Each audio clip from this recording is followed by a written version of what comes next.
Hello student, CSS के 7th class में आपका स्वागत है। आज के इस क्लास में हम लोग फॉन्ट प्रॉपर्टी और टेक्स्ट प्रॉपर्टी के बारे में बात करेंगे। जबकि हमने पिछले क्लास में मेथड ऑफ अप्लाइंग सीएसएस को प्रैक्टिकल करके देखा था, तो चलिए बिना बिल्कुल देरी किए हुए हम अपने क्लास को स्टार्ट करते हैं।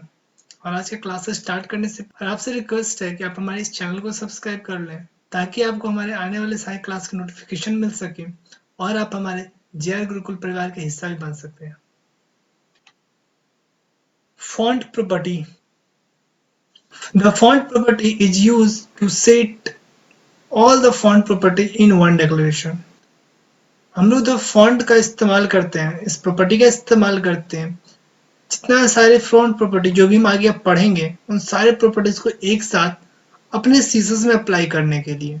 अगर हम बारी बारी से सारे फॉन्ट प्रॉपर्टी को अलग अलग नहीं लिखना चाहते हैं, तो हम सारे प्रॉपर्टीज को एक साथ केवल फॉन्ट प्रॉपर्टी के अंदर ही इंक्लूड कर सकते हैं, सबका वैल्यू रख सकते हैं। Font family.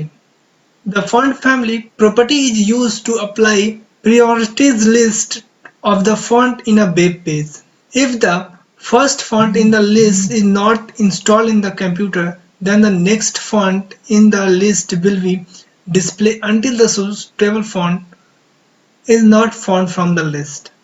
फॉन्ट फैमिली क्या करता है, हमारे वेब पेज को एक फॉन्ट का लिस्ट देता है, ताकि अगर हम अपने वेब पेज को अपने कंप्यूटर पे या किसी भी कंप्यूटर पे ओपन करते हैं, तो वहाँ उस लिस्ट का अगर फर्स्ट फॉन्ट मौजूद ना हो तो हमारा सेकंड फॉन्ट, अगर सेकंड भी ना हो तो थर्ड, और थर्ड भी ना हो तो फोर्थ, इस तरह फॉन्ट को डिस्प्ले करता है। ये देखता है कि हमारे कंप्यूटर में, जो भी कंप्यूटर में अभी ओपन किया जाए वेब पेज, उसके कंप्यूटर में वो हमारा फर्स्ट फॉन्ट फैमिली इंस्टॉल है या नहीं है।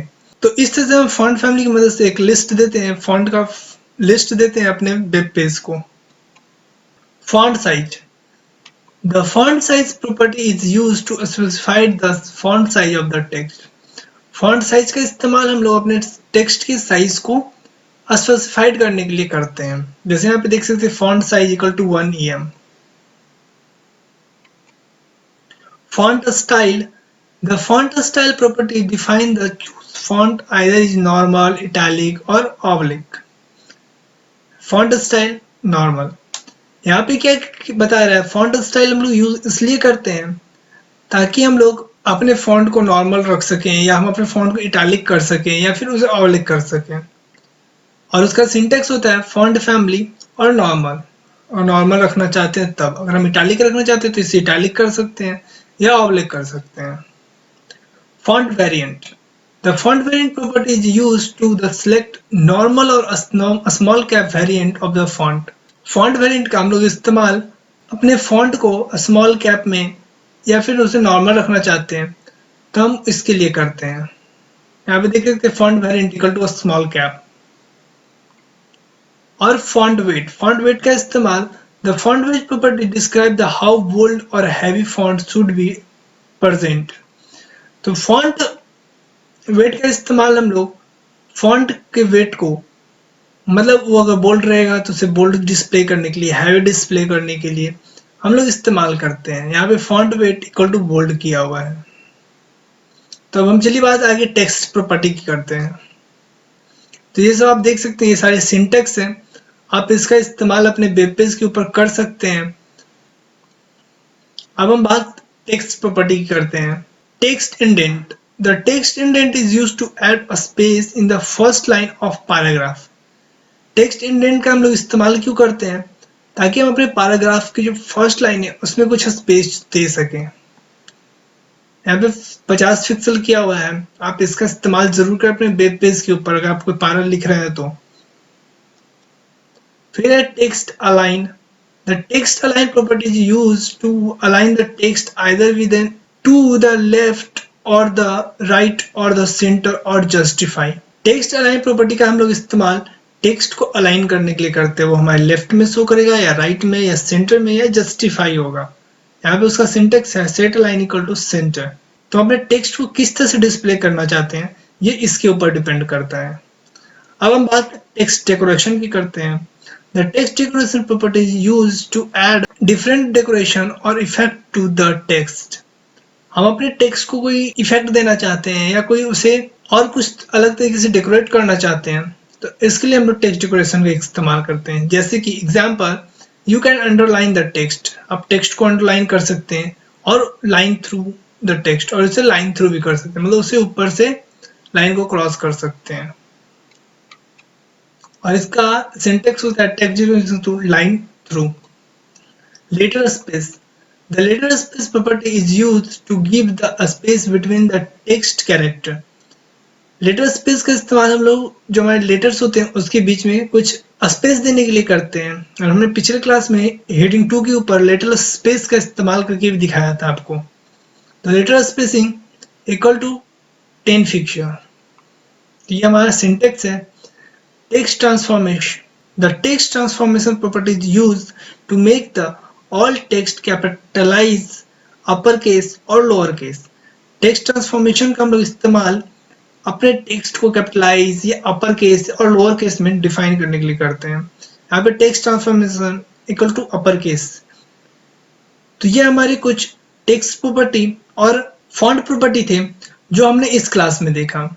अब मैं आपको अगले क्लास में इसका प्रैक्टिकल नहीं बताऊंगा, अगले क्लास में हम लोग बैकग्राउंड प्रॉपर्टी के बारे में जानेंगे।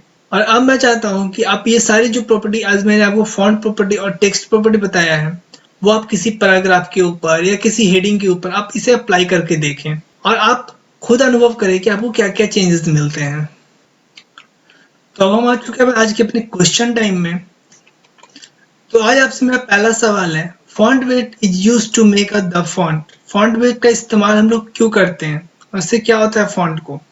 वो बोल्ड होता है, वो हेडिंग हो जाता है, वो स्मॉल कैप, या नन ऑफ दिस, इनमें से कोई नहीं। तो हम लोग फॉन्ट वेट का इस्तेमाल फॉन्ट को बोल्ड करने के लिए करते हैं। तो हमारा दूसरा सवाल है, font family change the. Font family क्या चेंज करता है? Text size, text font, text style, और नन ऑफ दिस। तो वो टेक्स्ट फॉन्ट को बदल देता है। तो आपसे मेरा तीसरा सवाल है, which is not the value of text transformation. इनमें से कौन सा वैल्यू टेक्स्ट ट्रांसफॉर्मेशन का नहीं है? Capitalize, upper case, lower case, और नन ऑफ दिस। अगर आपको आंसर पता है तो आप आंसर कमेंट में मेंशन करें। तो चलिए मैं इसका आंसर आपको बता देता हूँ, नन ऑफ दिस। ये तीनों प्रॉपर्टी, ये तीनों वैल्यू टेक्स्ट ट्रांसफॉर्मेशन के हैं।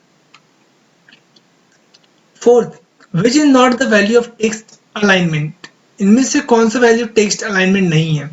लेफ्ट, जस्टिफाई, बोल्ड, और सेंटर। तो इसका आंसर होगा बोल्ड।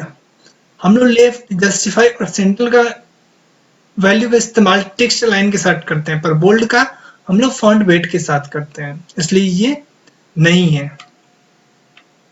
तो आपसे मेरा सवाल है, CSS was finally published as a W3C recommendation on। CSS को कब पब्लिश किया गया था? W3 रिकमेंडेशन के तौर पे। तो आपको इसे रिसर्च करना है, और अगर आपको आंसर पता है तो आप आंसर कमेंट में मेंशन करें, और अगर आपको आंसर नहीं पता तो मैं आपको इसे अगले क्लास में बताऊंगा। Thanks for watching. आप हमारे इस चैनल को सब्सक्राइब कर लें। इस चैनल के ऊपर आपको इसी तरह से ऑनलाइन क्लास मिलते रहेंगे, और इस चैनल के ऊपर आपके सारे चैप्टर के प्लेलिस्ट अवेलेबल हैं, और आपके सारे नोट्स हमारे www.zearworld.in के वेबसाइट पे अवेलेबल हैं। और आपके CSS चैप्टर का नोट्स का लिंक हम डिस्क्रिप्शन और कमेंट बॉक्स में डाल देते हैं, तो आप वहां से इसे डायरेक्ट एक्सेस कर सकते हैं। तो अब हम मिलते हैं आपसे अगले क्लास में, जिसमें हम लोग बैकग्राउंड प्रॉपर्टीज देखेंगे। तब तक के लिए have a nice day. Thank you.